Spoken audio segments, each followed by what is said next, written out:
नमस्कार, आप सभी का स्वागत है आपके अपने YouTube चैनल आओ सब कुछ जाने में, जहां हम सीखते हैं इंग्लिश प्रॉपर मीनिंग के साथ, प्रॉपर प्रोनाउंसिएशन के साथ और ग्रामर के रूल्स के साथ।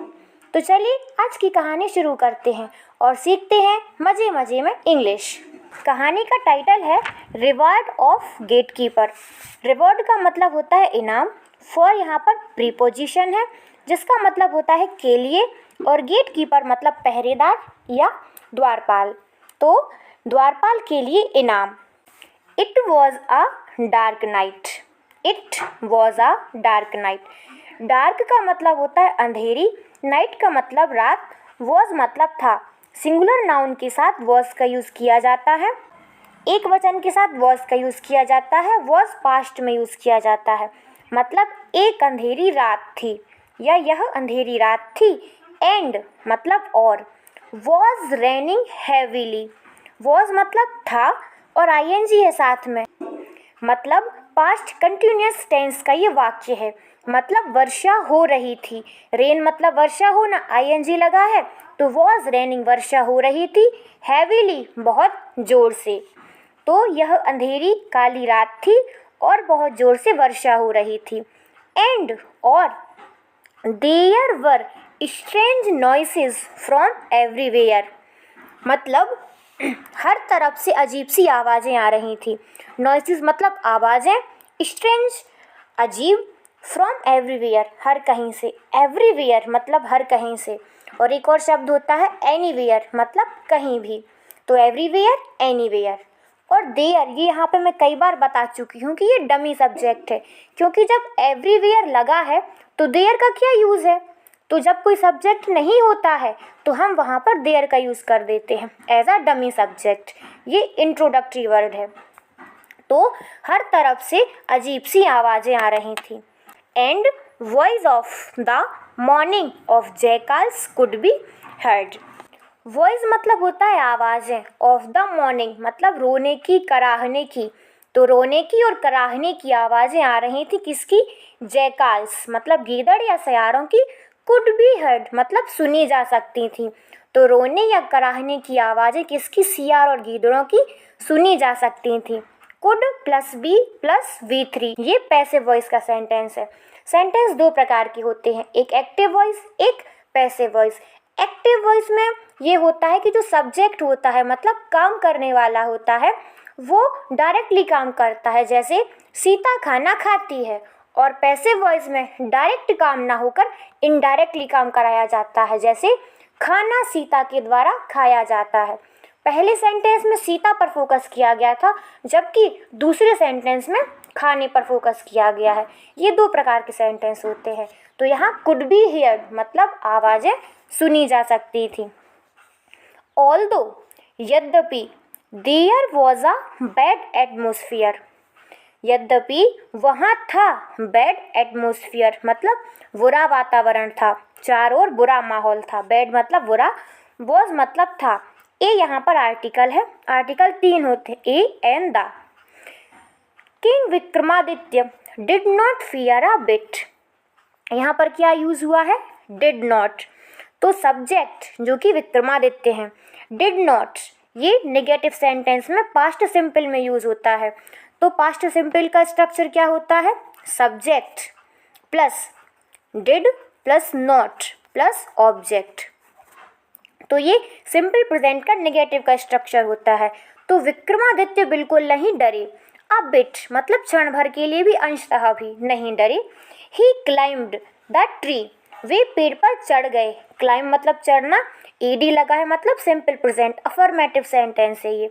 सेंटेंस 3 प्रकार के होते हैं mainly, affirmative, negative and interrogative. तो ये अफर्मेटिव का है। ही क्लाइम्ड वो चढ़ गए, द ट्री पेड़ पर। ही क्लाइम्ड द ट्री वे पेड़ पर चढ़ गए। To bring the corpse. To bring मतलब लाने के लिए, कॉर्प्स मतलब शव या लाश, डाउन मतलब नीचे। तो वे पेड़ पर चढ़ गए लाश को या शव को नीचे लाने के लिए। एंड सून ही begin to walk with the corpse lying on his shoulder. Soon मतलब जल्दी ही, ही बिगेन मतलब उन्होंने स्टार्ट कर दिया, शुरू किया। बिगेन मतलब प्रारंभ करना, बिगेन मतलब प्रारंभ किया, उन्होंने प्रारंभ किया। टू वॉक चलना, विथ द कॉर्प्स किसके साथ, लाश के साथ, विथ मतलब साथ में, कॉर्प्स मतलब लाश या शव, लेइंग ऑन हिज शोल्डर जो उनके कंधे पर पड़ी हुई थी। तो जल्द ही वह अपने कंधे पर पड़ी लाश के साथ चलने लगे। वो लाश कौन थी, बेताल थी। अब ये कहानी विक्रम और बेताल की है। आपने विक्रमादित्य का नाम तो सुना ही होगा, उज्जैनी के राजा, और विक्रमादित्य और बेताल की कहानियाँ बहुत फेमस है। तो उन्हीं में से एक कहानी है जो बेताल सुनाने जा रहा है विक्रमादित्य को। तो आइए जानते हैं कौन सी कहानी सुनाता है। Betal spoke, speak, spoke, spoken, verb का सेकंड फॉर्म स्पोक। यदि वर्ब का सेकंड फॉर्म यूज है तो ये सिंपल पास्ट का सेंटेंस है। बेताल स्पोक, बेताल बोला। ओ किंग, अरे राजा। आई पिटी यू, पिटी मतलब होता है दया करना, तो आई पिटी यू, मुझे तुम पर दया आती है। As you are making untiring efforts, जैसे कि तुम, यू मतलब तुम, आर, यू के साथ आर का यूज होता है। मेकिंग मतलब कर रहे हो, अनटायरिंग एफर्ट्स मतलब अथक प्रयास कर रहे हो। मुझे तुम पर दया आती है कि तुम अथक प्रयास कर रहे हो, बहुत मेहनत कर रहे हो। ये सिंपल प्रेजेंट का वाक्य है, आई के साथ V1 का यूज। विदाउट रिलैक्सिंग मतलब बिना रिलैक्स किए, बिना आराम किए, तुम बहुत मेहनत कर रहे हो बिना आराम किए। As if you wish to achieve something, जैसे कि तुम कुछ पाने की इच्छा रखते हो। अचीव मतलब प्राप्त करना, समथिंग मतलब कुछ, तो जैसे आप कुछ पाना चाहते हो या कुछ पाने की इच्छा रखते हो। इंस्टीड ऑफ इंजॉइंग, इंस्टीड मतलब होता है बदले में, इंस्टीड ऑफ मतलब के बदले में, enjoying, instead of enjoying a comfortable sleep in your palace, आरामदायक नींद का आनंद लेने के बदले अपने महल में।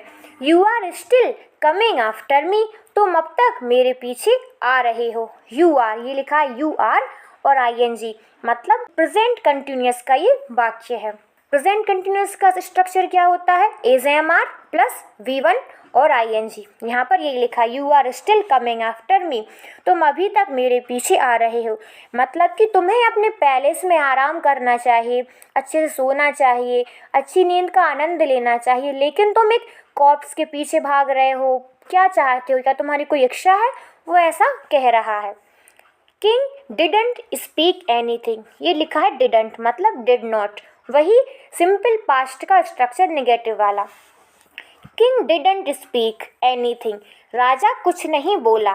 बिकॉज, क्योंकि any word from his mouth, any word मतलब होता है कोई भी शब्द, फ्रॉम हिज माउथ उसके मुंह से, यानी राजा कुछ नहीं बोला क्योंकि उसके मुंह से निकला एक भी शब्द would keep Betal right back on the tree, उसके मुंह से निकला एक भी शब्द बेताल को फिर से पेड़ पर ले जाएगा। मतलब जैसे ही राजा एक कोई भी शब्द बोलेगा, बेताल गायब हो जाएगा और वहीं पेड़ पर चला जाएगा। इसलिए विक्रमादित्य डिडंट स्पीक एनीथिंग, कुछ नहीं बोले। सो बेताल स्टार्ट्स हिज स्टोरी, सो मतलब आगे, बेताल स्टार्ट्स, अब देखिए स्टार्ट मतलब होता है शुरू करना और साथ में एस लगा है, तो ये सिंपल प्रेजेंट टेंस का स्ट्रक्चर है जहाँ पर हम सब्जेक्ट के साथ B1 और SIS का प्रयोग करते हैं। जहाँ पर ता है, ती है, ते हैं आते हैं, तो इसका अर्थ क्या निकलेगा, बेताल स्टार्ट करता है हिज स्टोरी, हिज मतलब अपनी स्टोरी। तो जो मैस्कुलाइन जेंडर होता है मतलब पुल्लिंग होता है, वहाँ हिज का यूज़ किया जाता है, तो वह अपनी स्टोरी शुरू करता है। और जहाँ शी होता है मतलब लड़की के लिए, वहाँ हर का यूज़ होता है। तो यदि यहाँ कोई लड़की होता तो होता हर स्टोरी, वह अपनी कहानी शुरू करती है। और यदि बेताल है, पुल्लिंग है, तो हिज स्टोरी मतलब लड़का है, ठीक है। वंस अपॉन अ टाइम मतलब बहुत समय पहले की बात है या बहुत समय पहले। There lived a king named Chandrakant, अब देखो फिर से देयर का यूज आया है, लेकिन देयर का कोई मतलब नहीं निकालना है। लिव्ड मतलब रहता था, अ किंग एक राजा रहता था, नेम्ड चंद्रकांत, चंद्रकांत नाम का। He is very brave and kind king. He मतलब वह, इज़ मतलब है, वेरी मतलब बहुत, ब्रेव मतलब बहादुर, एंड काइंड मतलब दयालु राजा। तो जो राजा था चंद्रकांत नाम का, वह बहुत ही दयालु है और बहुत ही बहादुर है। He was taking good care of his subjects. He was मतलब वह, वॉज मतलब था, ING लगा है मतलब वही फिर से पास्ट कंटिन्यूअस। वह कर रहा था, गुड केयर मतलब परवाह करना अपनी प्रजा की, सब्जेक्ट मतलब होता है प्रजा की, वह अपनी प्रजा की अच्छी तरह से देखभाल कर रहा था। टेक केयर मतलब होता है ध्यान रखना, तो वह अपनी प्रजा का बहुत अच्छे से ध्यान रख रहा था या रखता था। Everyone was living with peace in his kingdom.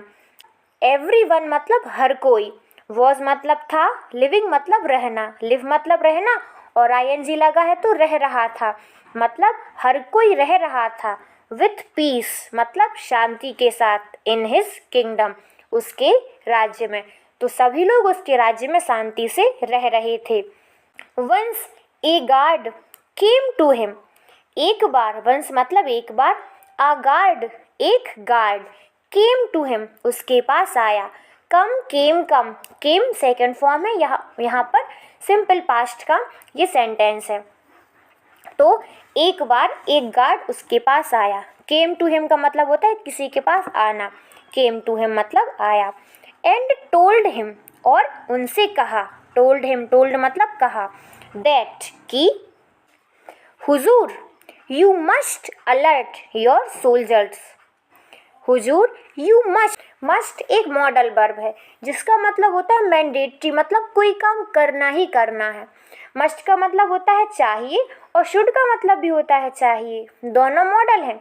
लेकिन मॉडल का मतलब है कर, मतलब कर ही देना चाहिए, जरूरी है, और शुड का मतलब आपकी मर्जी, करना हो करो, नहीं करना हो मत करो। तो उसने क्या कहा, हुजूर you must alert our soldiers, आपको हमारे सैनिकों को अलर्ट कर देना चाहिए, सचेत कर देना चाहिए। As enemy might attack our country within few days, क्योंकि एनिमी मतलब शत्रु, अटैक मतलब हमला, आवर कंट्री हमारे राज्य पर, विद इन फ्यू डेज मतलब विद इन मतलब के अंदर, फ्यू डेज मतलब कुछ दिनों के। तो क्योंकि कुछ दिनों में हमारे शत्रु हम पर हमला करेंगे, इसलिए आपको अपनी आर्मी को या हमारी आर्मी को सचेत कर देना चाहिए, अलर्ट कर देना चाहिए। जो चीज़ें हम काउंट कर सकते हैं, गिन सकते हैं, उनके पहले हम फ्यू का यूज़ करते हैं। तो विद इन मतलब के अंदर, कोई टाइम ड्यूरेशन है उसके अंदर ही, तो कुछ दिनों के अंदर ही शत्रु हम पर हमला करने वाले हैं। चंद्रकांत आस्क्ड, चंद्रकांत ने पूछा, हिम उससे, हाउ कुड ही से बिफोर द मूवमेंट, वह ऐसा कैसे कह सकता है उस क्षण के पहले। मूवमेंट मतलब होता है क्षण, बिफोर मतलब पहले, तो उस घटना के पहले या उस क्षण के पहले वह ऐसा कैसे कह सकता है, या सॉरी कुड मतलब सकता था, कैसे कह सकता था कि हमला होने वाला है। The guard didn't reply anything, तो गार्ड ने कोई उत्तर नहीं दिया। डिडंट मतलब डिड नॉट। देखो आपने देखा होगा कि डिडंट का स्मॉल फॉर्म डिडंट कर देते हैं, डज नॉट का डजंट कर देते हैं, शैल ऑन का शंट कर देते हैं। ऐसा इसलिए होता है हम अपनी बात जल्दी से सामने वाले के सामने रख दें, इसलिए हम वर्ड्स को छोटा करने की प्रवृत्ति हर इंसान में होती है। इसलिए हम क्या करते हैं, वर्ड्स को छोटा कर देते हैं, उनका स्मॉल फॉर्म कर देते हैं। वैसे ही डिड नॉट का didn't.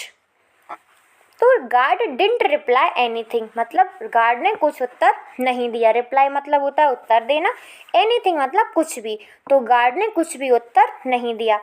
Again simple past tense का नेगेटिव सेंटेंस है ये। फ्यू डेज वेंट अवे मतलब कुछ दिन गुजर गए। सडनली अचानक। नेबर कंट्री, नेबर मतलब पड़ोसी, कंट्री मतलब राज्य, मतलब अचानक पड़ोसी राज्य।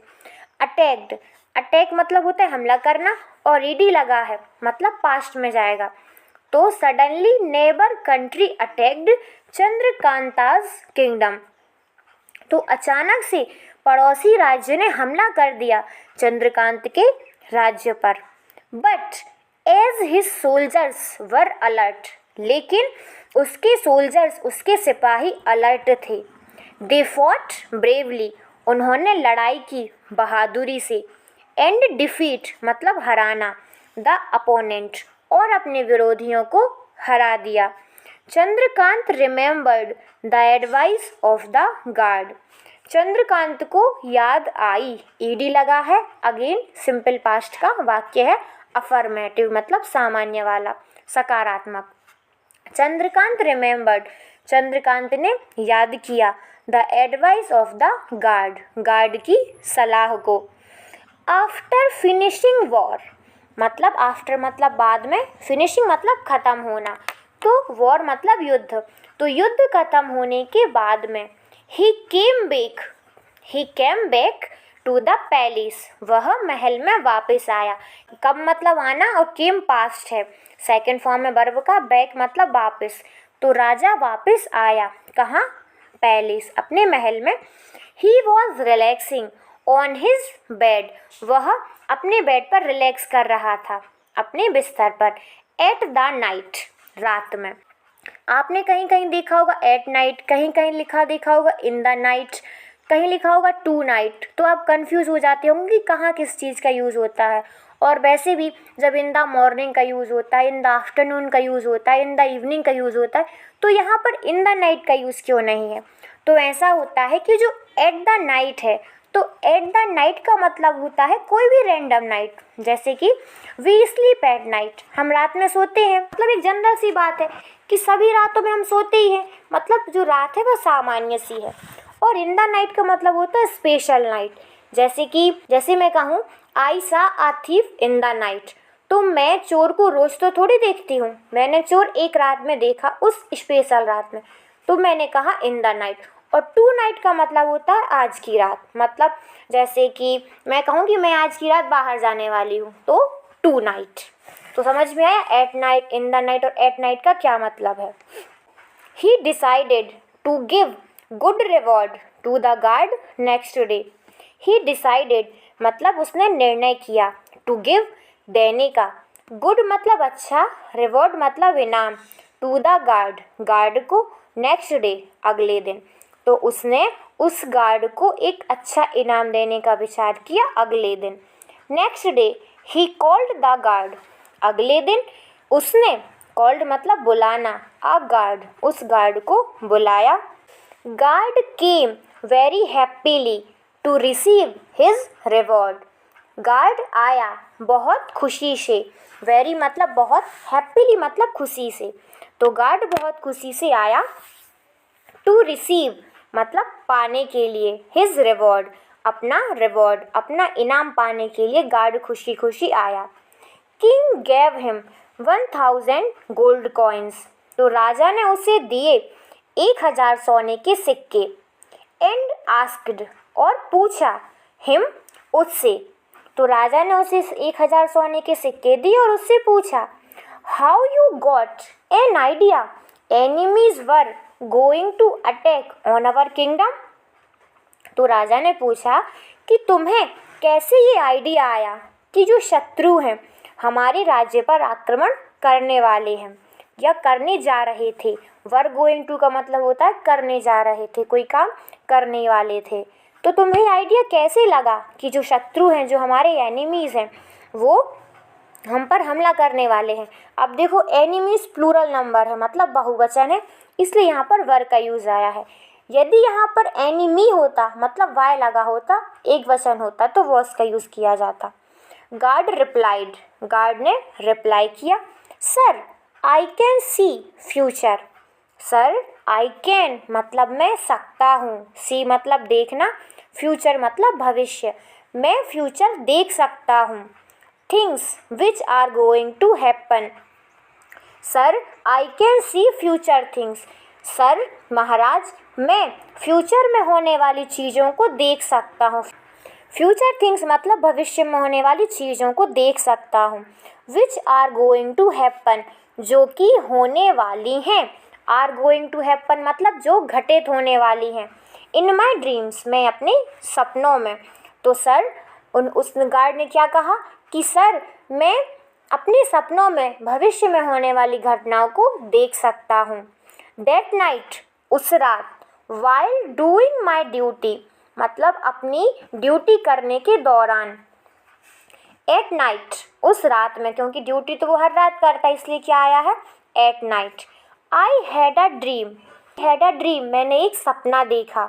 दैट एनिमी वॉज अटैकिंग अस कि शत्रु हम पर हमला कर रहे हैं। देखो यहाँ पर एनिमी है और वॉज का यूज़ है, तो एनिमी एक वचन तो वॉज भी एक वचन, एनिमीज बहुवचन तो वर भी बहुवचन, ऐसे। दैट एनिमी वॉज अटैकिंग अस कि शत्रु हम पर हमला कर रहे थे या शत्रु हम पर हमला कर रहा था होगा। King was pleased with him राजा उससे बहुत खुश था। वॉज मतलब था, प्लीज्ड मतलब होता है प्रसन्न होना, विथ हिम तो king was pleased with him मतलब राजा उससे बहुत प्रसन्न था।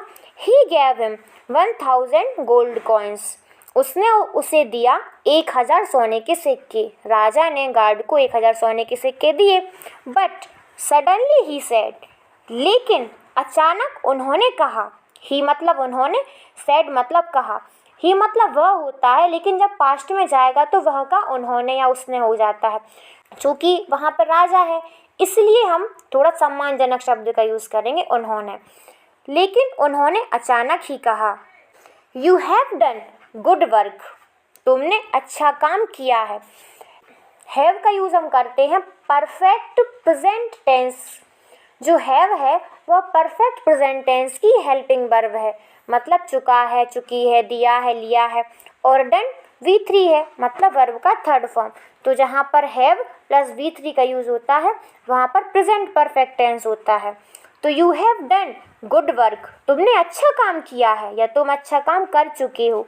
बाय अलर्टिंग अस हमें अलर्ट करके। But you are dismissed from the post of the guard तुम निकाले जाते हो। यू आर डिसमिस्ड मतलब तुम निकाले जाते हो।